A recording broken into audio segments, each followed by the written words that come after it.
The process of awakening really is about it's about coming into freedom and peace within yourself. And there's no right or wrong way really to get there. There's a more aligned path that'll feel better. And then there's the path that is filled with alignment and misalignment, and it's painful. It's hard. It takes time. Because the path to freedom isn't about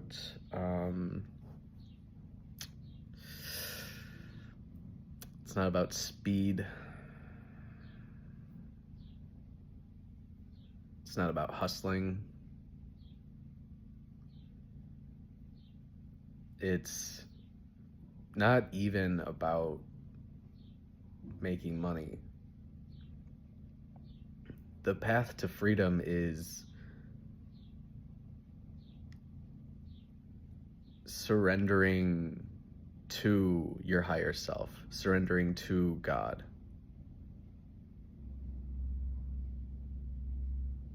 It's about literally letting go of all the things that you've been trying to control, all the things you've been worrying about, all the things you think you have to control, or the things you think you have to do, or the things you think you have to care about.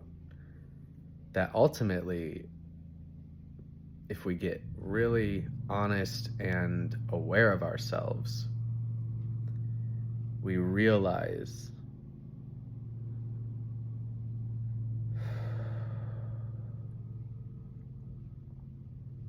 how much pressure we're putting on ourselves by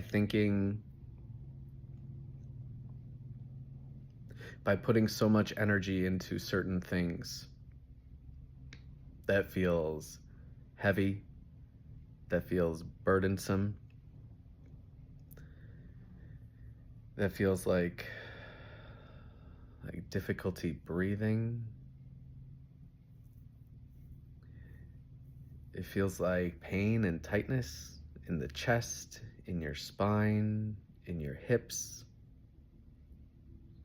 It can feel like sexual frustration.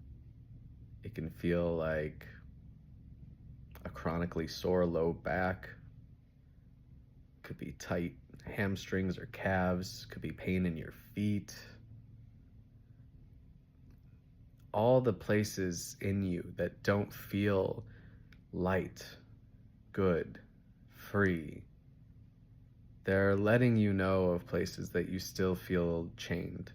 You still feel controlled in some way. You don't really feel free.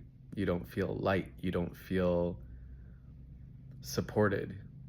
You don't feel loved. You don't feel wanted. You don't feel worthy. Whatever it is, that's for you to find out. But the process of awakening is literally remembering how to let all of that go.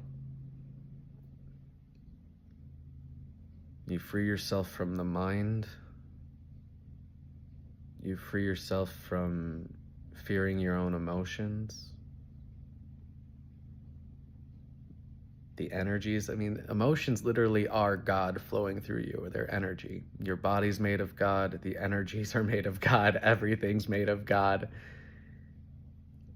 None of it's bad. The energies that are flowing aren't bad. Your emotions aren't bad. We're misperceiving them. The pain in our body isn't bad. It's telling us where we need to put more attention and more loving energy. We need to listen to the pain. We need to hear, what are you trying to tell me?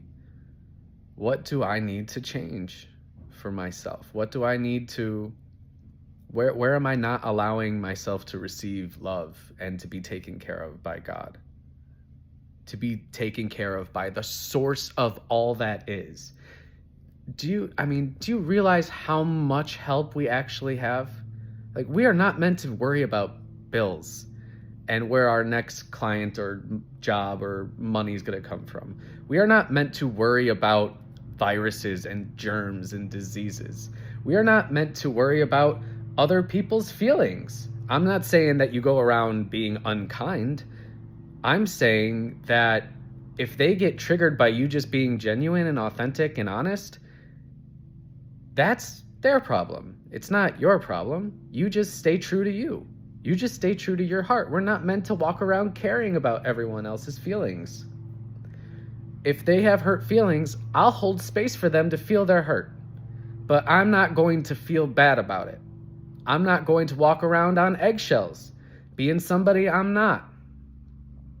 Because I don't feel free when I do that. I'm just going to be me. And I'm going to set boundaries, which means maybe I don't talk much to certain people. Maybe I don't talk to certain people at all anymore because it's just not a healthy relationship, and I can't change them, you know? And they don't want to be changed. So they're just going to get less of my attention, less of my time, or none at all. Because I'm here to feel good now that I know who I am. Awakening is like, it's sort of like you learn intellectually who you are, and then you have experiences that are felt in the body, that are significant. And this happens all the time when you're awakening. You are receiving huge synchronicities and signs. You're having more active communication, whether that comes in ear ringing or certain energy and vibrations felt in the body, or a lighting up of senses in the body that feels good, or even learning how to understand your intuition when it's telling you no, or this isn't for you, or whatever, you know. We start to open up to new sensations, and your whole life just becomes a spiritual experience, because you know everything is God, everything is intelligent, everything is spirit, and your body is made of that same divine intelligence. This body is so intelligently designed. It's not even funny. And you get to discover, when you actually start paying attention to your body, how it speaks to you. It's going to feel natural. It's going to feel good as you learn it, as you learn to understand it. This really is a divinely designed, intelligent vehicle for you to experience in this life. It helps you experience consciousness. It helps you understand how to work with your body, how to have a healthy relationship with your body, how to talk to your body in certain ways when it needs that, how to uplift yourself, how to love yourself, how to have empowering understandings of how your body works and your well-being and what you need to do to take care of your well-being. You slowly are moving toward more and more well-being, because that freedom comes from true authenticity, unconditional love of self, and you free yourself, you unlock yourself through this sense of being. And this sense of being comes through how we're perceiving ourselves and how well are we listening to our alignment right now. Our alignment is our inner guidance. Thoughts you really have to discern, because it's all about feeling. It doesn't matter. Some people just listen without really discerning or knowing how to discern necessarily. Some people are really good at listening and do receive very loving, direct guidance because they've learned that discernment so much. And it really just depends on how you best receive that guidance. What feels natural to you? What feels normal to you?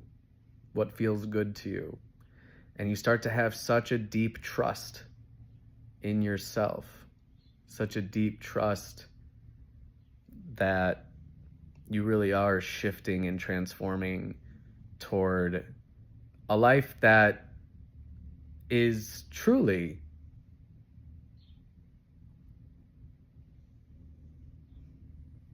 miraculous is probably the right word for it. That you would love yourself so much that you would commit to learning how to love yourself into that type of reality, to accept yourself so much, to empower yourself so much, to love yourself so deeply that you could offer such well-being and health and an example of empowerment for people to help them in their journeys, because we are all reflections of each other. So when one of us rises up and breaks free and has that freedom and starts to put out that energy of it, that frequency of it, that assists everyone else and it uplifts the whole collective. So what some people might say is selfish is actually extremely selfless. You have to free yourself if you want to be the light that you are. You have to stop holding yourself back.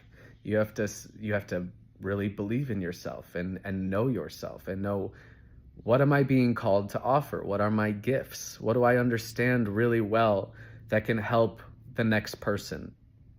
And that's where we start to really work together more in this awakening, because it can be so much more peaceful.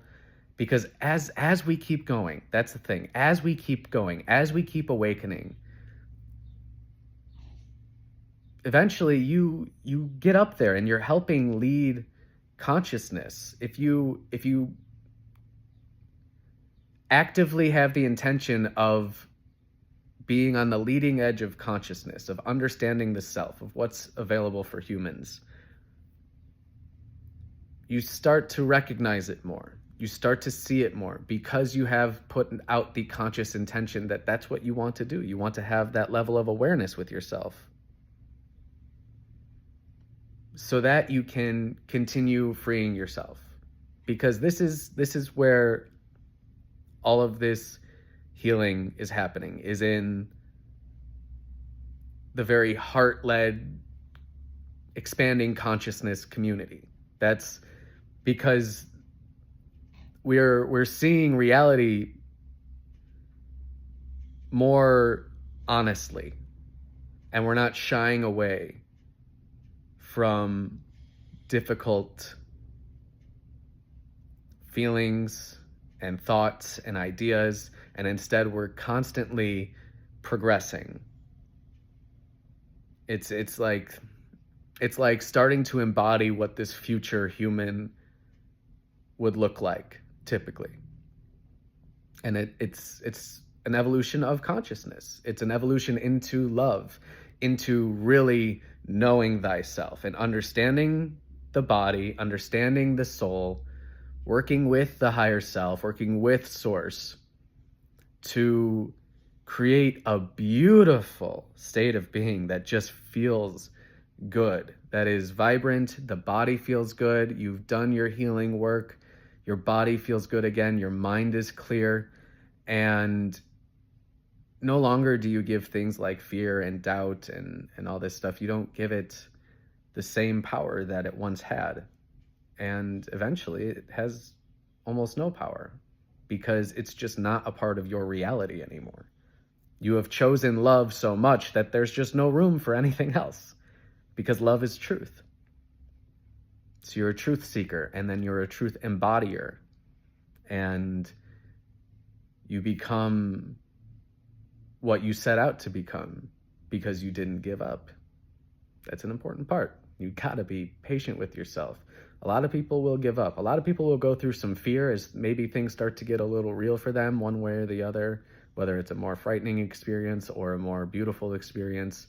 Either way, it starts to freak you out because you realize how true all of this wisdom is about being the creator of your reality, of everything existing now, of being connected to everything, of consciousness and intelligence being contained within everything, and that there is a divine plan that is playing out that you are a part of, that you're able to align with, and it's your highest path, and you'll have the option of following it and co-creating it, and it's a beautiful dance of that, learning how to really co-create in a way that feels truly good to you. And you'll start to find that the more misalignment you're in, over time, as you become more aware, it becomes more powerful. And so it seems more painful, but it's really just like trying to get you to realize where you are still needing to free yourself, where you are still limiting yourself by the way that you're seeing yourself, by the way that you're seeing things, by the choices you're making, and the way that you even the way you perceive those choices.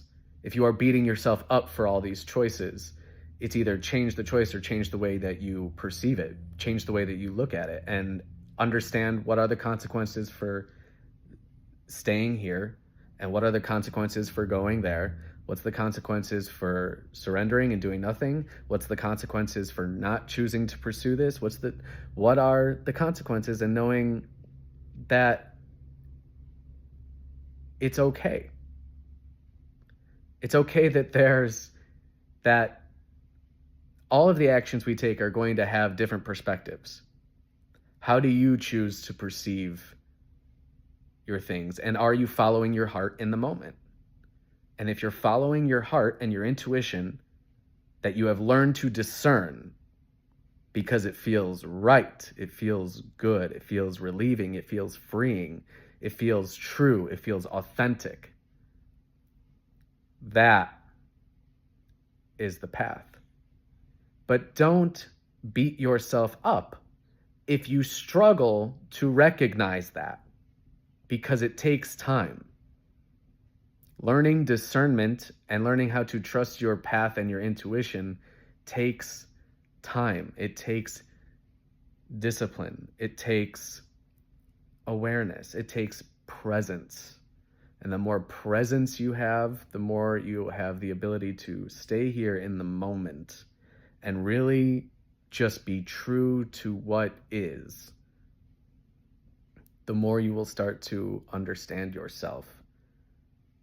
And you will start to realize how small fears really are.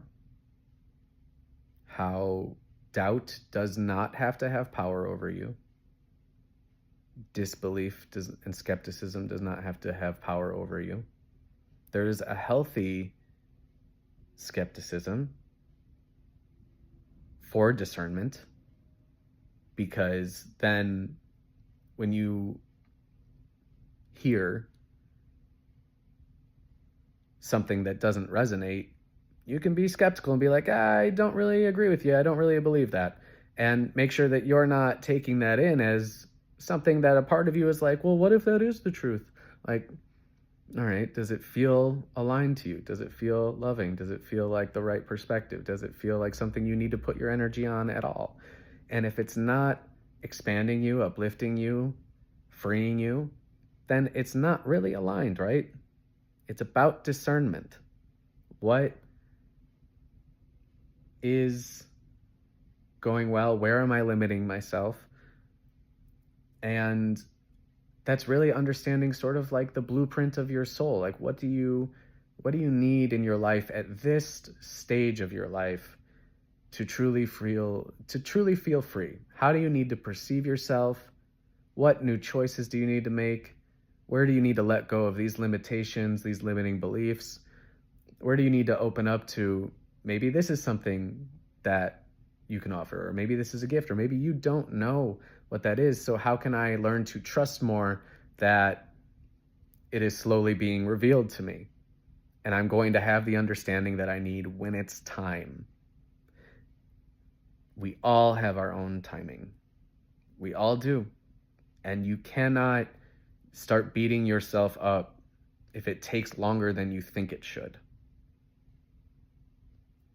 Because remember, everything is like, it's like you go up and you feel the freedom and you taste the freedom when you're in a very good state of being and you know, I'm in alignment. I feel good. This is truth.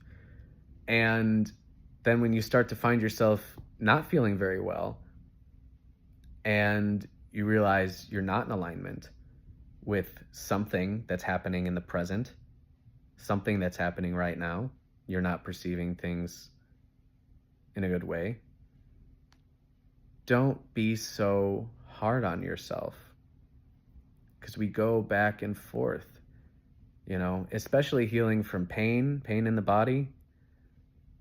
There are times where I have really risen up into a very good state of being, a very divine state of being, and there's no pain. Everything feels good. It feels liberating. It feels free. It feels like everything has released. All the tension has released that I was carrying, because I am so present with God in those times. But I'm still unlearning that old way of being.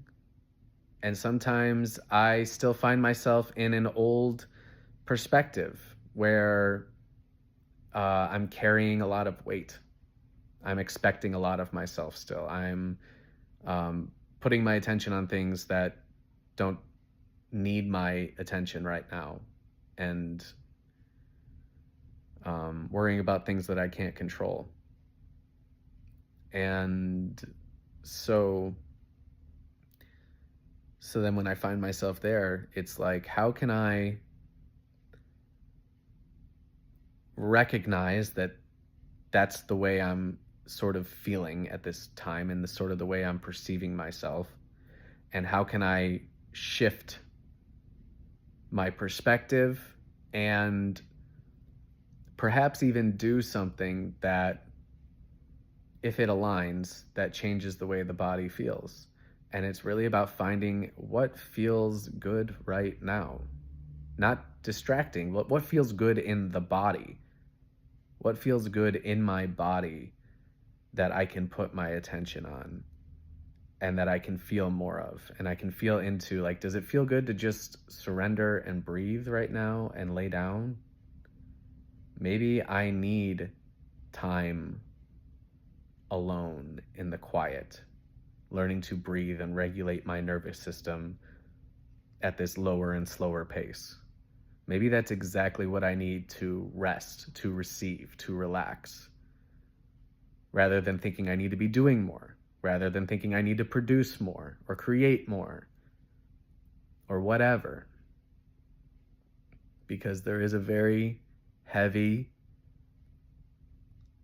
programming that is within many of us that makes us feel like we need to be doing more. We need to prove ourselves. We need to do all that we can. We need to do the best that we can, and not giving ourselves grace and rest when we clearly need it.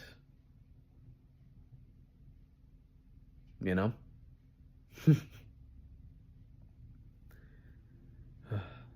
So awakening really is about moving into more and more freedom.